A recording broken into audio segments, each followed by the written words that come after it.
Hey friend, please subscribe. 1 second for you. Big deal for me. I was in the middle of a 30-page fraud audit when my phone buzzed with the name Uncle Gerald. I let it go once, twice. Then I grabbed it before the third ring could finish.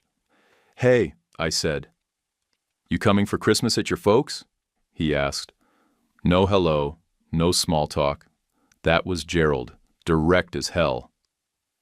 I stared at the spreadsheet in front of me, the cursor blinking like it knew the answer. "You'll be there?" "Yeah." I wouldn't call if I didn't think it mattered. He never wasted words, never pushed either. Just let the silence work. I rubbed my temple, leaned back in my chair and said, "I'll think about it." He grunted. "Either way, stop by this week." Got a pallet stacked dumb again. Can't trust kids to line 2 boxes straight. I smiled a little. That was our language. Pallets, logistics, busted coffee machines in the break room. My name's Wade. 29 now. I'm a risk analyst at a credit union uptown in Charlotte. Rent a 1-bedroom off South End, jog in the mornings, grill chicken Sunday nights, keep receipts in folders, no wife, no kids, never found the time or the peace of mind. I figured maybe a condo by next fall if rates didn't spike again and work kept pace. Families in Gastonia. We haven't been right in years. Not since the night I packed a duffel and walked out with 3 shirts and a pair of steel toes. We'll get to that. Before we start, tell us which city or country you're listening from. Let's see which corners of the world we've gathered from today. Thanks. And now the story. 2 days after that call, I swung by Gerald's place after work. Same old warehouse off Wilkinson, peeling beige paint, dented loading dock, smell of dust and coffee. He had 2 mugs poured already. One for him in a chipped Panthers mug, the other in a travel thermos he kept forgetting to give back to me. We talked shop for 5 minutes. Pallets, invoices, some kid he'd just fired for vaping inside a trailer, then life for 20. He finally leaned back and said, "Kid, time's short. You don't get points for holding a grudge so tight you forget your own birthday." I looked down at the thermos. Thought about the call I never returned on my last birthday. Thought about Courtney posting some filtered shot of cupcakes like it made up for what she did. I didn't say anything. Gerald didn't fill the space. He let it hang until I said, "I'll go. If you're there the whole time." "I'll sit in the corner and eat ham," he said. "You do what you need to do." I nodded, but that old tightness in my chest didn't let up. I could still see the envelope from UNC Charlotte, still hear Mom's voice calling it not the right time when I asked about Grandma's CD. I remembered Dad looking past me like I was asking to buy a jet ski, not pay for college. Driving back on I-85, headlights kept flaring off the side mirror, hitting my face like flashbulbs. I rolled down the window, let the wind slap some of it away. It didn't make the past smaller. But knowing Gerald had wheels on the ground, knowing I wouldn't be walking into that house alone, it gave me just enough room to breathe. And maybe, for once, that was enough to get through the door. Senior year, I came home with a letter folded tight in my back pocket. It was from UNC Charlotte. I'd gotten into their risk management program with a partial grant. Not full ride, but solid. Enough to give me a way out. I'd done the math 3 times and figured with that grant and Grandma's CD, I could swing it without burying myself in debt. I handed the letter to Mom while she stirred a pot of chili like nothing mattered outside of whatever seasoning she was tossing in. She glanced at it, nodded once, then set it on the counter like a flyer someone stuck under the windshield. Dad barely looked up from the logbook he was scribbling in. My sister, Courtney, sat at the kitchen table on her phone, talking about lash glue and booking her first chair at a salon in town. I waited for someone to say something, anything. A congrats. A "we're proud of you." All I got was steam from the chili and Courtney asking if anyone had seen her nail tips. I said, "I got in." UNC Charlotte. Risk program. It's real. Mom wiped her hands on a dish towel. "That's good, Wade. That's real good." I watched her for a second. "So, I guess now's the time to talk about Grandma's CD." The room stiffened, just a little. Dad cleared his throat and stared harder at the logbook. Courtney didn't even pause her scroll. You remember what it said? I pushed. She wrote it out. For Wade's education. Not for gas money, not to split, not vague. It was $8,000. I saw the statement. We all did. Mom kept her eyes on the chili, gave it a quick stir like that could distract both of us. Things change, she said. Courtney's getting her salon off the ground, and we needed to move fast. The CD helped with the build-out, the deposits. It's for the good of the family, Wade. I blinked. So, my college turned into a neon sign and a white couch? Dad looked up for the first time. You can take out loans, or start working at the warehouse. Get experience. School ain't the only way up. Mom added, you'll figure it out like a man. Courtney, without a drop of shame, leaned over the table and said, Hey, if you've got anything to spot me this week, I need $400 for a bulk product order. Big margin, easy flip, I laughed. Couldn't stop it. Not the kind of laugh that means something's funny. My hands were shaking, and I remember the fork on the counter rattling when I dropped it. That night I sat in my car at the gas station on Franklin and stared at the pump like it owed me answers. I didn't cry. I didn't scream. I just called Gerald. He picked up on the second ring. Where are you? Franklin and Garrison. Gas station. Stay there. 20 minutes later, his old flatbed pulled in next to me, headlights dull and one blinker dead. He got out, quiet as always, wearing the same flannel I'd seen him in since I was 10. No judgment, no lecture. Just opened the passenger door and nodded. We didn't talk much on the ride. He didn't need to ask what happened. He already knew the kind of people I was raised by. Back at his place, he made coffee and set it down in front of me with a sleeve of saltines. Then he sat across from me, elbows on the table, and said, Troy would have been college age right about now. I looked up, and that hit harder than anything I'd heard all night. I had money saved, he said. Wasn't much, but enough to get him started. I never touched it. Still haven't. You can use it. Not free. I'm not building bad habits. But you pay it back when you can. No interest, no guilt, no drowning, I tried to argue. But he cut me off. Don't talk yourself out of help just because your folks made it poison. So that was it. I enrolled.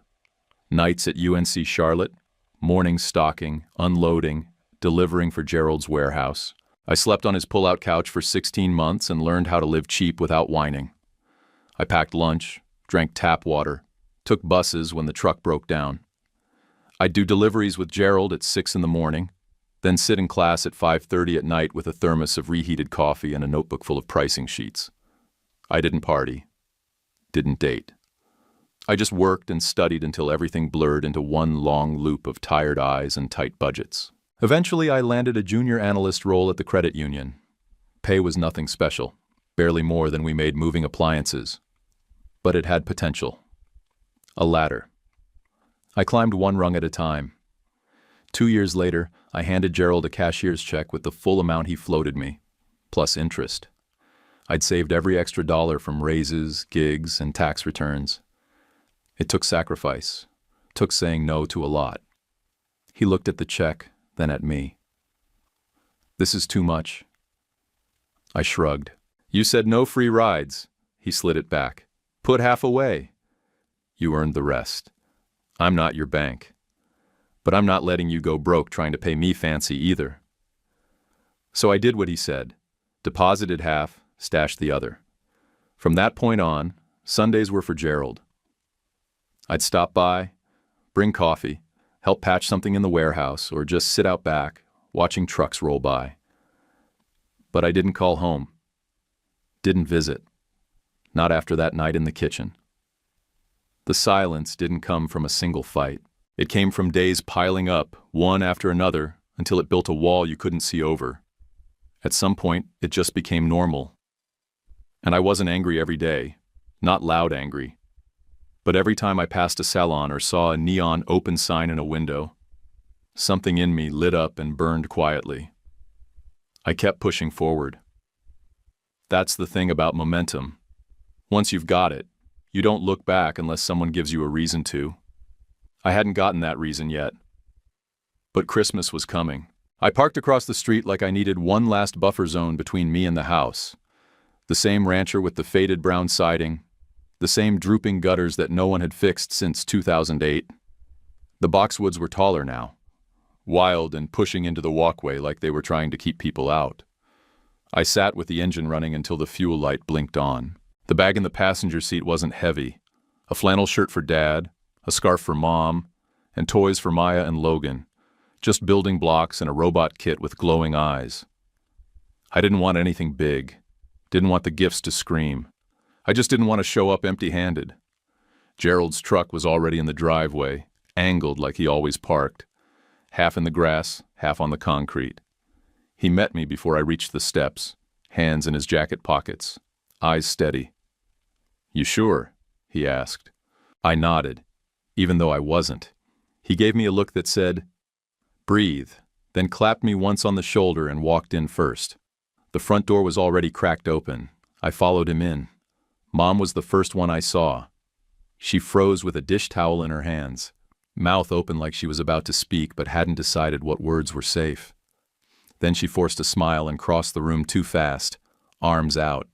"Wade, look at you. You're thinner than last time," she said, wrapping me in a hug I didn't return right away. Dad stood up from the recliner like someone had pressed pause on him 2 years ago and just hit play again. "Well, hey, son," he muttered. Courtney didn't get up. She stayed planted on the couch with Maya next to her and Logan playing on the floor. "Hey, stranger," she said. I dropped the gift bag by the side table. "Hey." We did the usual small talk. Weather, Panthers, traffic on I-85. I mentioned the light rail extension. Dad grunted. Mom commented on my shirt, said it made me look like a banker. I could hear my heartbeat in my ears the whole time. Dinner prep dragged on. Courtney scrolled her phone while helping with rolls. Dad kept checking the news. Gerald leaned against the counter and threw out little one-liners to keep it moving. I didn't say much. I couldn't. After about an hour, Mom called me to the back steps. The air outside slapped my face, cold, sharp, and honest in a way nothing inside that house had been. She pulled her cardigan tighter and looked like she'd rehearsed something. "We were wrong back then," she said quietly. "I've replayed it 1,000 times. How we handled the money, how we treated you. It was cruel, and we're ashamed." I looked at her hands. They were shaking. Her nail polish was chipped, and the veins stood out more than I remembered. "You should be," I said. Her eyes welled up, but she didn't turn away. "I know. I'm not asking for a pass. Just, I'm sorry." I didn't launch into a list. Didn't start reading off all the things they did wrong. Part of me wanted to, but the words got caught behind something heavier. "I'll need time," I said instead. She nodded like she'd been expecting that. "You take all the time you need. We'll be here." We stood there for a minute more. No hug, no dramatic breakdown. Just cold air and breath clouds and the sound of Maya laughing inside. Dinner was quieter than I expected. Ham, green beans, mac and cheese, the usual. Gerald sat next to Dad and carried the conversation like a man running interference. He asked about old trucking routes, about some guy they both knew who got caught running double logs. Dad lit up a little. Courtney made a show of carving the ham perfectly, while Maya showed me a picture she drew. A unicorn driving a school bus. "It has glitter on the tires," she said, shoving it in my face with a proud little grin. Logan was more hands-on. He walked over without a word and shoved a toy truck into my lap. "Vroom it," he said, like we'd always done this. I did. I made the sounds, rolled it across the table, let him crash it into his juice box. He howled with laughter like I was the funniest person alive. Courtney snapped a picture for her feed. "Look who finally showed up," she said, half joking. I didn't answer. After dessert, a pie Mom bought from the Food Lion bakery and tried to pass off as homemade, Gerald stretched and stood. "I'll help Wade out to the truck," he said, even though I hadn't brought much. Outside, the air felt even colder. I let out a breath I hadn't realized I'd been holding since I crossed their threshold. He glanced at me. That went better than I thought. Low bar, I said. He smirked. Still counts. I didn't drive off angry. I didn't feel healed either. It was something in the middle, like pressing gauze to a wound that had already scabbed over. Back in Charlotte, I unpacked the gifts I hadn't given. Backup sets in case the originals got weird reactions. They didn't. The kids had been sweet. It wasn't forgiveness. Not even close. But it was something. A ceasefire with pie. That first Sunday in January, I pulled up to the house around 10 a.m. Cold wind had stripped most of the trees bare, and the grass looked patchy like it gave up trying. The front steps still had that one loose brick that rocked when you stepped on it, just enough to make you hesitate.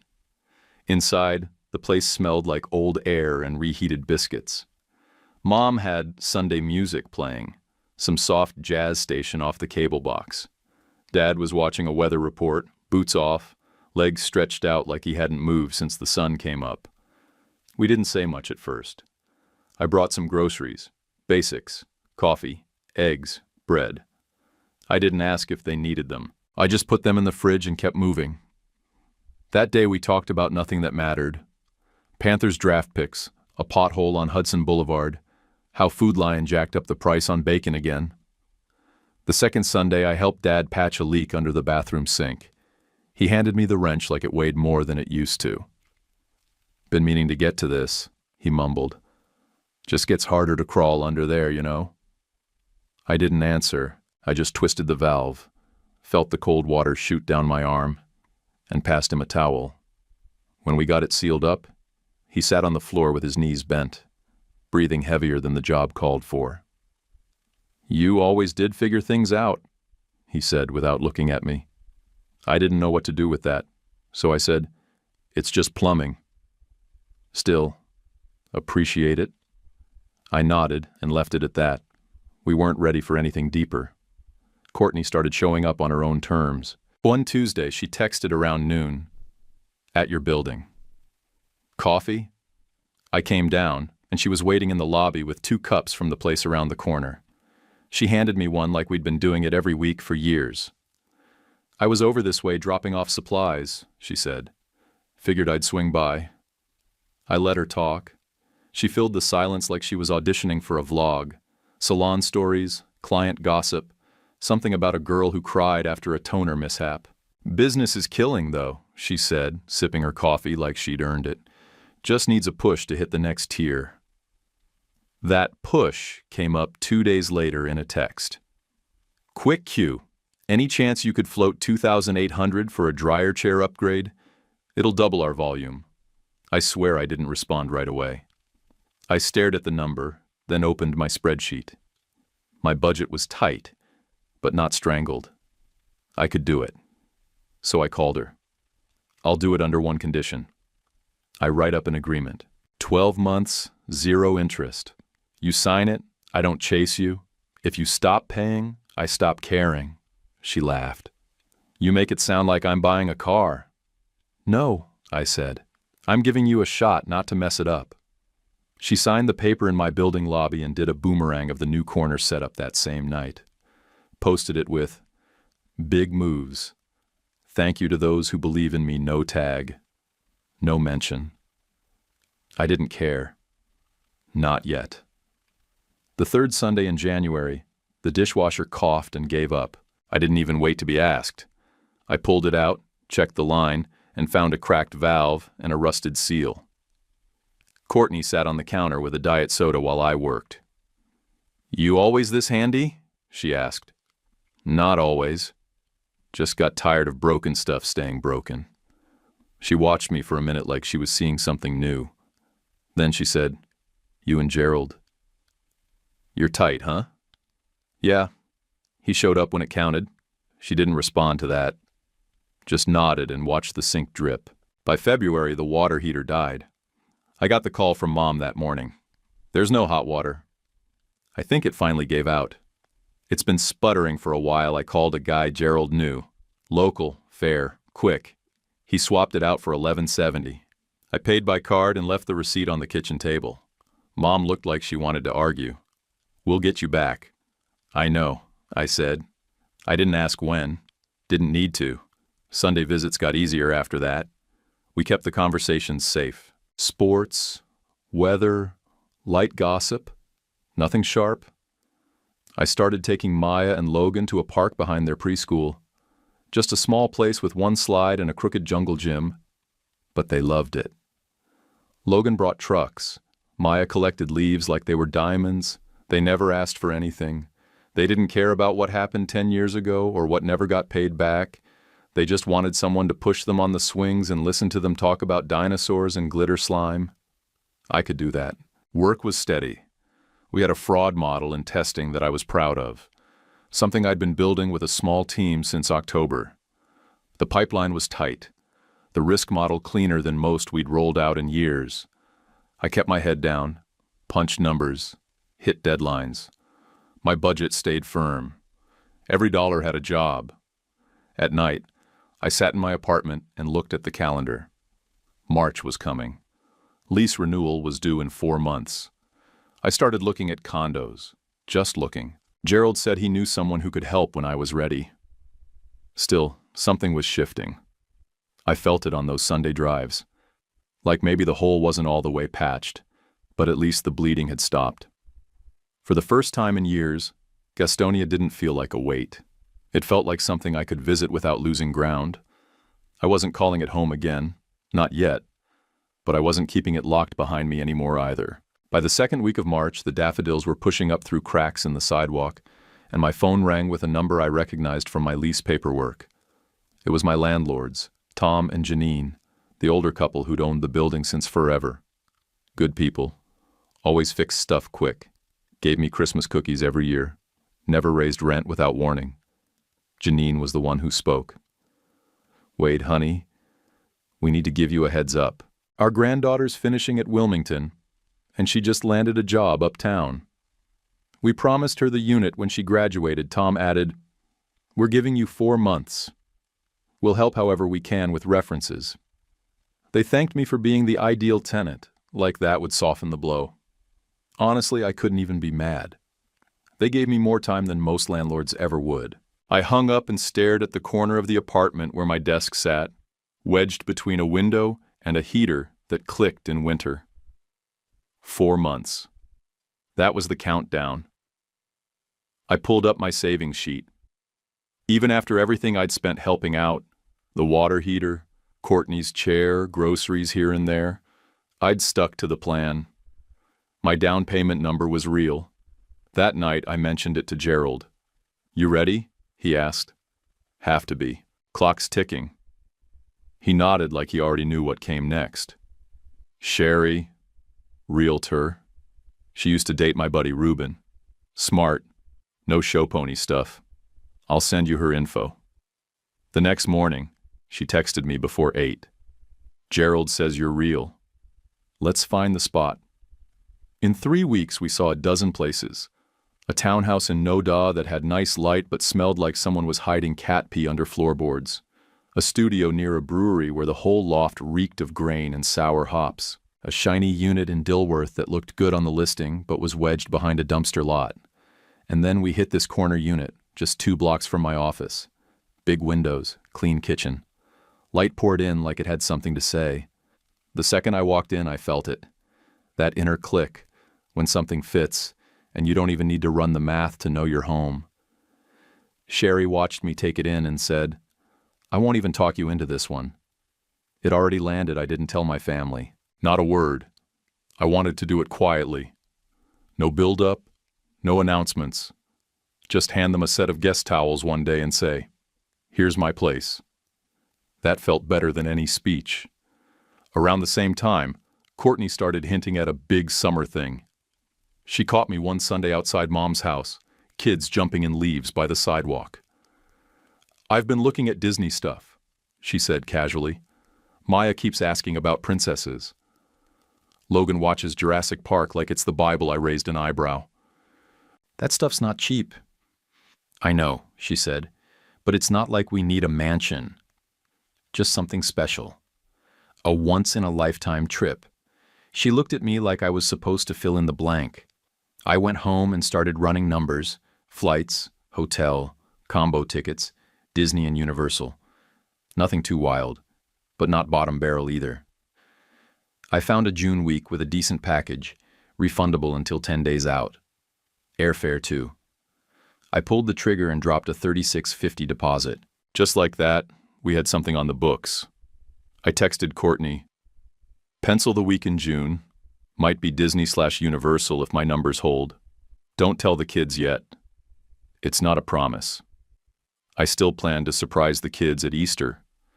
Maybe hide the tickets in plastic eggs.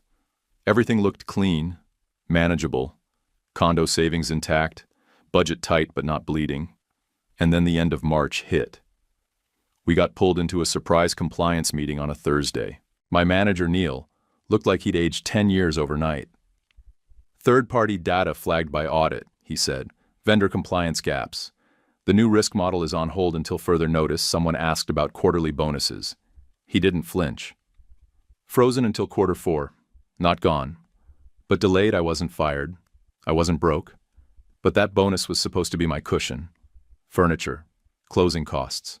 A bit of breathing room after the down payment." I kept my face neutral, nodded like I wasn't sweating through my undershirt.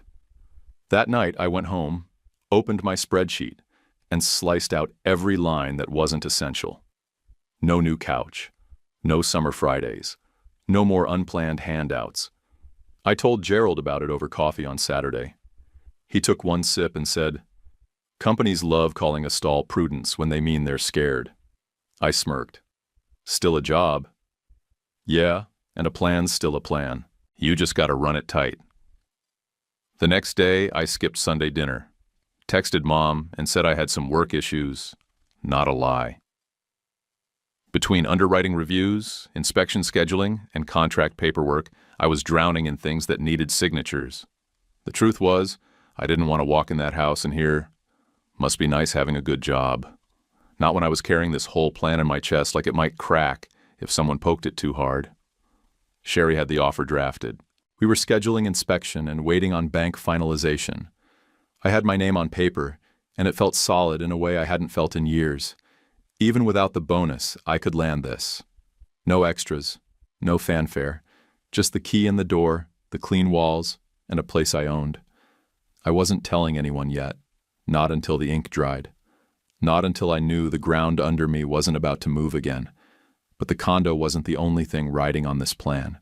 That Disney trip sat out there too, a glowing date on the calendar, staring at me like a question I hadn't answered yet. I'd bought the magic. Now I had to figure out if I could afford to deliver it. The walls of Gerald's office always smelled like paper and old coffee. He had one window with the blind halfway stuck and a stack of shipping forms leaning against a filing cabinet that never fully closed. That afternoon when I walked in, the blinds were drawn and the door was shut tight. He barely looked up. "Sit," he said. He wasn't fidgeting, but he had that same locked jaw I'd seen the day he slid me the envelope with Troy's savings. Whatever this was, it wasn't small. "Sherry heard something," he said finally. "Ace Hardware. 2 women in the caulking aisle. Said they were friends of Diane's from book club." I sat back. "Okay." They were running their mouths, loud enough for her to catch it. Talking about you like you were a damn vending machine I didn't speak. He didn't wait. One said, "Wade's finally useful with that nerd job." The other called you the family ATM. Not a joke, not even shy about it. The words didn't land all at once. I nodded, once, but my hands tensed against the arms of the chair. "Sherry didn't want to tell you." Said it wasn't her place to stir stuff. I disagreed. I stared at the wall behind him. Some old flyer about warehouse safety half peeled off the corkboard. Did she give details? She texted me quotes and timestamps. I made her screenshot it. I told her if this gets said out loud, Wade deserves to know what's being said behind his back. He slid his phone across the desk. I picked it up. There they were, the exact words. "He's like our quiet little investor. He pays because it makes him feel useful. That boy's finally putting that math brain to work." The time readout said 3:11 p.m. I sat there with the phone still in my hand when it buzzed again. New message. This one from Jeff Miller, a guy I knew from high school. Always ran with the loudmouth crew. Worked HVAC now, I think. Dude, don't shoot the messenger, but you gotta hear this. He sent a video. I clicked it. It was taken at a bar. Music low, birthday banner in the background. A few women were huddled near a high-top table. I saw Courtney's side profile, clear as day. She was laughing, drink in hand. Then came the words, straight from her mouth, plain and sharp. I'll pay him when I feel like it. What's he gonna do? Repo the chair? Her friends laughed like it was the funniest thing they'd ever heard. One clapped. One spilled her drink and didn't even care. My name didn't need to be mentioned. Everyone knew who he was. There was no doubt. I paused the clip and just stared at the still frame. Courtney's smirk frozen, lit by neon bar light. I handed Gerald the phone back. My ears were ringing. You good? He asked. I need to be sure before I do anything, I said. He nodded once, slow. Be sure. But don't be slow. That night I didn't sleep. I lay in bed with my bank app open, scrolling through the auto transfer I'd set up in February, $1,200, landing like clockwork every month into my parents' joint checking. I hadn't told them I set it up. I just did it after the water heater broke. Mom said, "We'll get you back." I hadn't asked for a timeline. Now I stared at that money like it belonged to a different version of me, the version who thought being steady meant being appreciated. I sat up, turned on the lamp, and pulled out the loan agreement Courtney signed, the one I drafted like a fool thinking business and blood could play nice. Her name, my terms, her signature. No payments made yet, not a single one. My chest felt heavy, but not in a panicked way. It was the weight of clarity. All those little moments added up. Courtney posting her new salon corner like she built it solo. Mom ducking her eyes when I brought groceries. Dad going quiet when I mentioned a rent increase. I wasn't just the helper anymore. I was the plan. So I made one of my own. Not a trap, not revenge, just a clean test. One I could live with, even if it didn't go the way I wanted. I pulled out a notepad and started scribbling. Step 1, pause the transfer. Step 2, drive down there in person with 2 suitcases. Ask to stay a while, just a few months until things evened out. Step 3, watch. If they welcomed me in, fine. If they didn't, well, then I'd know. No excuses. No, you misunderstood, or they didn't mean it that way. I'd know for real what I was to them, with the ATM turned off. I didn't sleep the rest of that night. I just worked through every version of the conversation in my head. Mom's likely reaction. Dad's. Courtney's. Maya and Logan probably wouldn't even understand. That part made my chest tighten. The next morning, I scheduled the condo inspection. Sherry called to confirm, upbeat as ever. I didn't tell her anything. I didn't tell Gerald either. Not yet. I wanted to see it play out raw. No filters, no coaching. Just them, me, and the missing $1,200. I went to work that day like normal. Answered emails, ran data checks, sat in on a compliance call about vendor cleanup. But all I could hear was Courtney's voice echoing in my head. I'll pay him when I feel like it. It wasn't even the money. It was the laugh after. The way they all joined in, like I was some joke with a credit limit. People say family takes care of each other, but that's not what happened here. I took care of them, quietly, without strings, and in return I got mocked at bars by my own blood.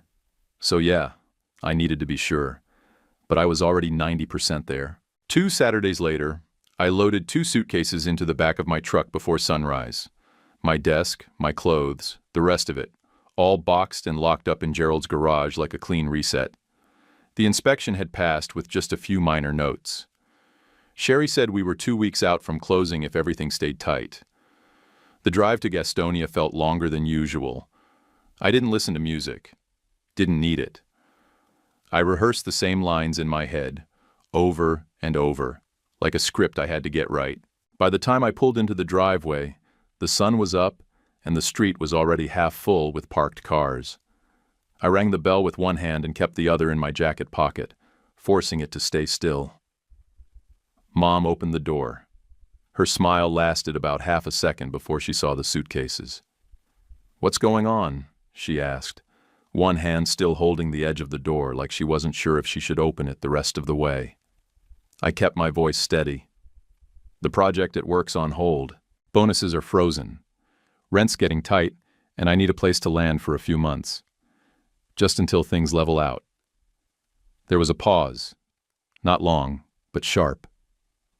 She looked down at the bags, then back up at me like she was solving an equation in her head. "So," she said slowly, "no more of the 1200 for a while?" Right there, the whole game collapsed. I felt something slide out of me, something cold and final. "Not till I'm steady again," I said. Another beat, then footsteps behind her. Courtney's voice came from the hallway like she'd been waiting. "Wait. What about the June trip? You told me to hold that week." "I told the kids. Maya's been telling everyone at preschool. She thinks you're flying with us." I looked past Mom, saw Maya peeking from the corner of the living room, one of her plastic tiaras lopsided on her head. Logan sat on the couch, legs swinging off the side, completely still. "I can't swing it right now," I said. My throat felt tight.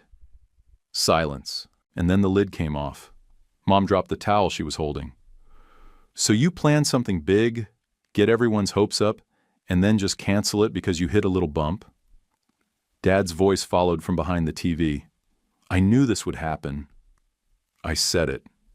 Didn't I say it, Diane? Courtney stepped forward, arms crossed, face hard. "This is what I mean. You come in all generous, but the second it's not convenient, you pull the plug. What kind of man does that to kids?"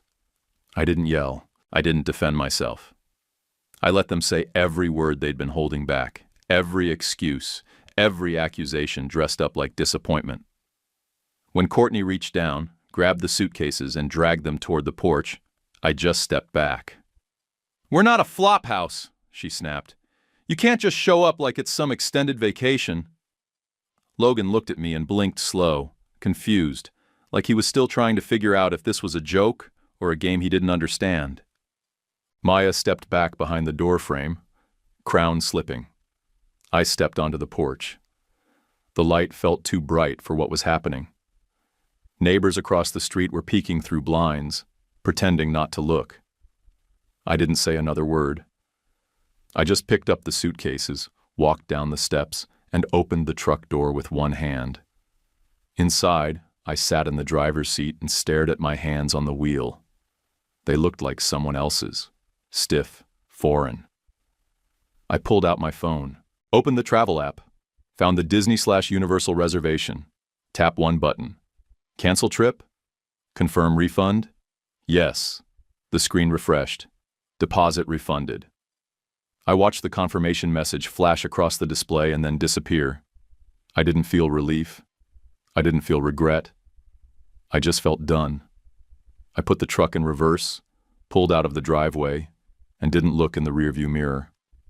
Gerald was outside his warehouse when I pulled in. He didn't say anything when he saw the bags in the bed of the truck. "Guest room's already got clean sheets," he said. "Put your stuff down. I'll heat up the chili from Thursday." I followed him inside, stomach tight, heart flatlined. After dinner, I sat in the dark of the guest room with the door cracked, scrolling my budget again. Still solid, still on track. Condo closing in less than 2 weeks. But everything else had shifted. This wasn't about money anymore. This was about knowing, without doubt, what I meant to the people who shared my blood. And I knew now. No dramatics, no fights, no broken furniture. They made it clear in 5 minutes. When the money stopped, so did the welcome. I heard Gerald in the kitchen, humming something low while he washed out a mug. I stayed quiet, just listening. That silence felt like armor. I was done waiting for anything from them. Next steps were mine now. 12 days at Gerald's was enough to remember what calm felt like. We didn't talk about the porch. We didn't talk about the canceled trip or the bags I'd carried back out. He gave me space, fed me chili, handed me a cold beer when I looked like I needed one, and said nothing unless I started the sentence. In that time, everything fell into place. Inspection cleared. Just a bad washer hookup and some cosmetic cracks near the baseboards.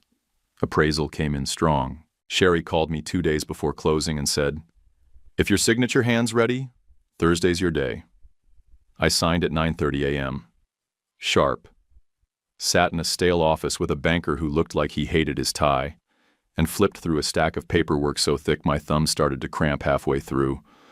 But when the last page was done, and they handed me a little envelope with one key inside, it didn't feel like paper anymore. It felt like clean ground. Gerald helped me move that afternoon. The elevator was down, so we took the stairs like it was a challenge. 1 mattress, 1 table, and 3 boxes. All I had left of the last decade. On the 4th trip, we stopped on the landing, both of us out of breath. He looked at me and grinned. "You sure you don't want to just live minimalist forever?" he asked. "I already was," I said, laughing for the first time in weeks. "Now I just have a better ceiling." That night, I sat on the living room floor with a cheap pizza and the corner lamp I'd bought from a thrift shop back in college. I didn't even have curtains up yet, just the bare windows framing the uptown skyline. I took a photo, posted it with one line. First night. Locked a fair mortgage rate, just sweat and a clean start. Didn't tag anyone, didn't say anything dramatic. I just let it sit. Under 2 hours later, my phone rang.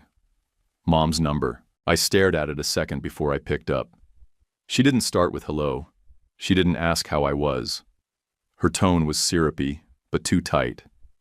"So, how did you buy a condo if you're broke?" I leaned back against the wall and closed my eyes. I wasn't broke. "I was checking if you wanted me or my money." She went quiet. I heard the sound of her exhaling hard through her nose. Then she tried again, softer this time. "We didn't mean to push you away." Things just got tense. "But we can put this behind us, baby." "No," I said. "You threw my bags out over a pause, not a failure." That cracked the line open. Dad jumped in next. I didn't even know he was on speaker. His voice cut through fast. "You're blowing this out of proportion. You manipulated the whole situation." Then Courtney, loud and offended. "You planned this. You set us up. Who even does that to family?" I stayed calm, flat. "Weekly trips are done. The 1200's done. Pay your own bills. And don't call me an ATM and expect the PIN." I hit the red button and blocked the number before they could spit more noise. I sat there with the phone still in my hand, staring out the window like the city owed me silence. And for a second, it gave it. 2 days later, my building's front desk called me at noon. Security line. "Mr. Carson, your family is here. They say it's urgent." I didn't flinch. "They're not on my list." "No guest pass, no entry." "Yes, sir." I hung up, then walked downstairs. I didn't step outside. I stood just behind the glass wall near the mailboxes, where they couldn't see me clearly unless they squinted. They were all there. Mom with a folder in her hand, probably filled with guilt letters. Courtney pacing back and forth in her platform sneakers, arms flying. Dad stood stiff with his hands in his pockets, eyes down, like someone waiting for a train that was already late. Security didn't budge, just kept a polite but solid barrier between them and the building entrance. I watched Mom talk with her hands, like she was trying to summon sympathy. Courtney kept pointing up like I was a prisoner upstairs and someone should drag me out. Dad didn't speak at all, just looked tired. 15 minutes passed. No yelling, no fists, no performance. Eventually, they walked back to the car. Courtney went first, stomping. Mom looked back once. Dad didn't look at all. They pulled away, and I didn't move until their taillights were gone. Then I turned, walked to my door, and locked it behind me. I didn't feel proud. I didn't feel vengeful. I just felt the weight shift off my back, like carrying a duffel you forgot to drop. That silence, that stillness, it didn't mean I won. It meant I finally stopped losing. The next week, Gerald showed up at my place around lunchtime. No warning, just a knock and the smell of Cuban sandwiches before I even opened the door. He had a brown folder tucked under one arm and grease on his sleeve like he'd stopped mid-shift. "You eat yet?" he asked, stepping in. "Nope." "Good. Sit." I got something we ate on the balcony, the city stretching out in front of us like a reward. He handed me the folder halfway through the sandwich. Inside were printed spreadsheets, a list of active routes, fuel reports, equipment expenses, and a short contract. "Warehouse is growing," he said between bites. "We landed a few more medical supply clients. I want you in for real." I flipped through the folder, already spotting ways to shave waste. "You want me running numbers? Routing, controls, some ops design. Not full-time, just brains and a little elbow grease. And a slice." He pointed to a note halfway down the page. It was a fair offer, a small equity share in the business in exchange for a cash buy-in and a part-time operations role. Nothing flashy, just solid. I leaned back in the chair, still chewing. "You're serious?" I asked. Gerald looked at me like he did when I first asked about Troy's college money. "You've been part of this since you were 18. "Time to stop pretending you're not."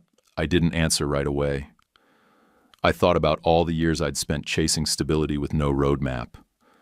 All the noise in my head from people who said I wasn't enough. Not smart enough. Not tough enough. Not useful enough. And then I thought about the man across from me, the one who never asked for a parade after he gave me everything.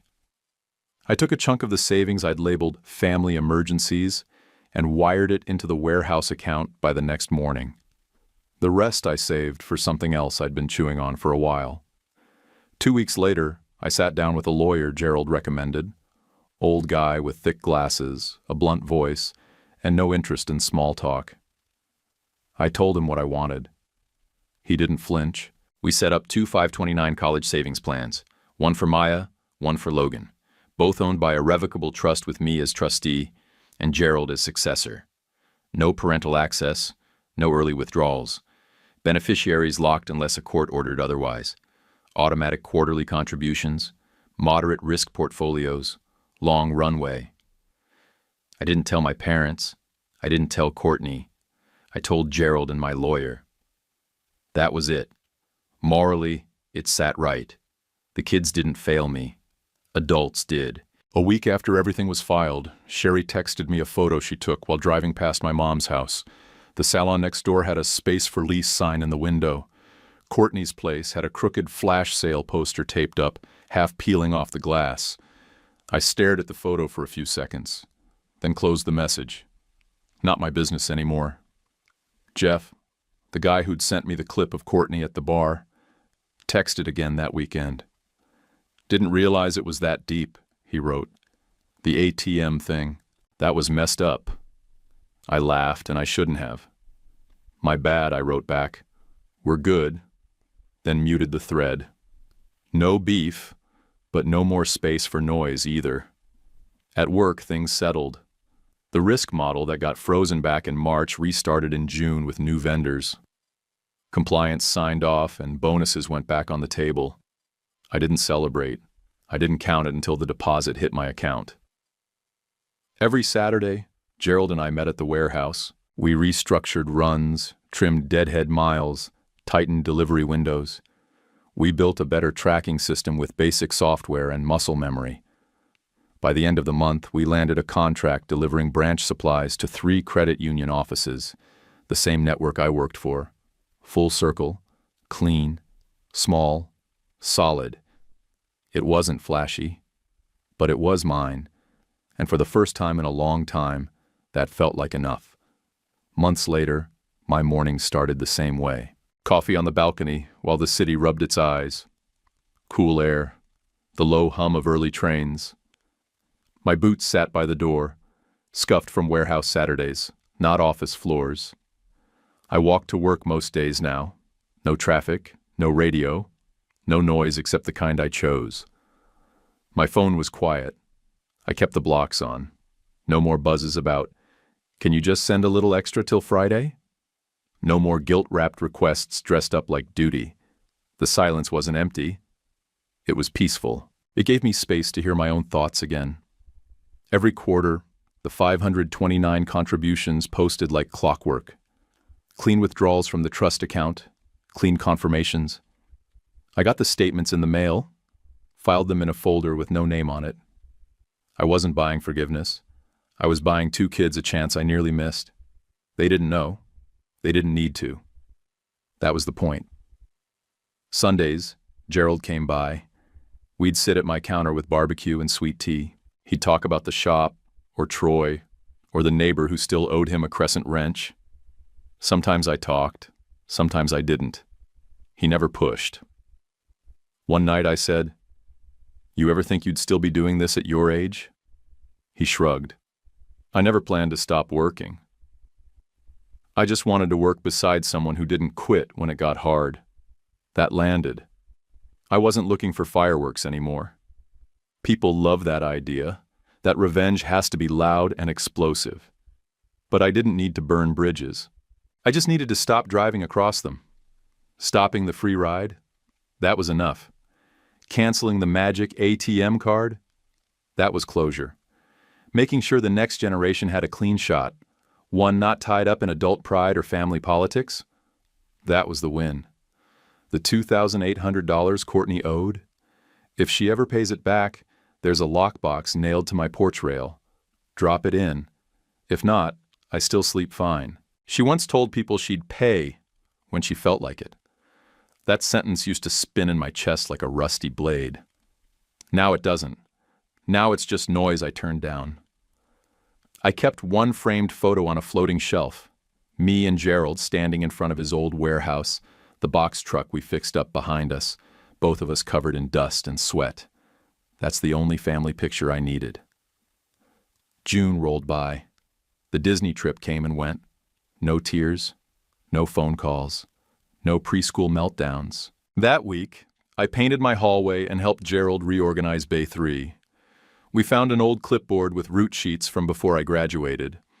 He handed it to me and said, "Proof you didn't just show up yesterday. Not glamorous, satisfying." Sometimes when I'm walking home from work or standing in line at the bank, I picture Maya and Logan 10 years from now, opening acceptance letters, clicking into tuition portals, maybe crying over the cost, and then finding out someone took care of the hard part. They won't know it was me. That's okay. I didn't do it to be remembered. I did it to end the cycle. Looking back, I should have known a long time ago who would show up when things got bad. Should have known who had hands and who only had palms out. Now I do. I've got a mortgage with my name on it, a share in something I helped build, and a phone that doesn't ring with guilt. That's not flashy, but it's mine. If your family treated you like an ATM, would you cut them off? Drop a comment, even just good story or your take. If you'd like to support the channel, tap Super Thanks. It's optional, but really helps. And please like and subscribe. Huge for us, easy for you. YouTube picked this for you. Tap it. Let's see if they guessed right.